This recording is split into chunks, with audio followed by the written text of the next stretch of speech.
S'il fallait choisir une carte postale de Madagascar, ce serait sans doute celle-ci. Une rencontre tant de fois imaginée. Et voilà ces touristes face à des géants de plus d'un demi-millénaire. L'allée des Baobabs, dans le sud-ouest de la Grande Île, est l'incontournable du voyage pour ce couple de Français. C'est beau. C'est juste splendide, c'est majestueux. C'est particulier un baobab. Moi, je voulais en voir absolument.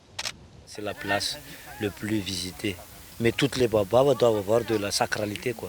Parce que c'est des choses importantes pour nous les Malgaches. En langue malgache, ces plantes géantes sont nommées rénales, les mères de la forêt. Pour parfaire leurs souvenirs, leurs admirateurs attendent les dernières lueurs du jour, la rencontre du soleil avec les ancêtres. À la même heure, autre instant suspendu, à l'extrême nord de la Grande Île cette fois.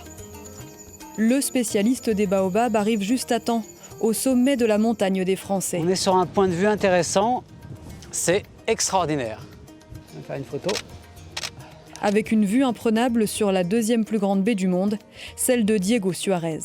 Ça, j'aime beaucoup. Cyril Cornu est scientifique, devenu réalisateur de documentaires par passion pour ces mers des forêts malgaches. Ce soir, il a rendez-vous avec l'impermanence de leurs fleurs et toutes les vies nocturnes qu'elles nourrissent. Ce que j'espère filmer ce soir, ce sont des papillons de nuit, des sphinx. Ce sont les principaux pollinisateurs des fleurs de baobab à Madagascar.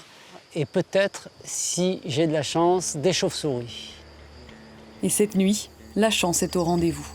Parfait, quoi. Magnifique. C'est bien de l'avoir. C'est une chance. Le lendemain, c'est sur la pointe la plus au nord de Madagascar que sa mission se poursuit. Il lui faut rejoindre la presqu'île de Cap Diego en bateau, au chevet cette fois d'une espèce de baobab qui ne pousse qu'ici, menacée par la déforestation. Salama. Adansonia suarezanensis est très rare. On a évalué ses effectifs à 35 000 arbres, ce qui est très peu.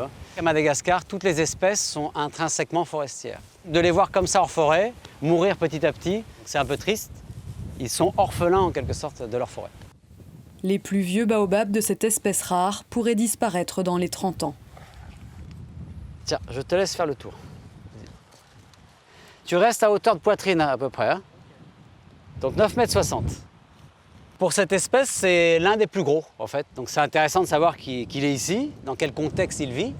Mais il faut savoir qu'à Madagascar, on a des baobabs beaucoup plus gros, qui atteignent quasiment 30 mètres de circonférence. À quelques dizaines de mètres de ce géant, sont semblables, à terre. La déforestation amplifie le phénomène de glissement des sols. Il va mourir, c'est sûr, c'est dommage. Déraciné, le condamné s'est couché sur le flanc suite au passage du dernier cyclone. Je suis triste, mais la chose que j'ai décidé de faire, c'est de replanter des baobabs. J'en ai déjà replanté beaucoup.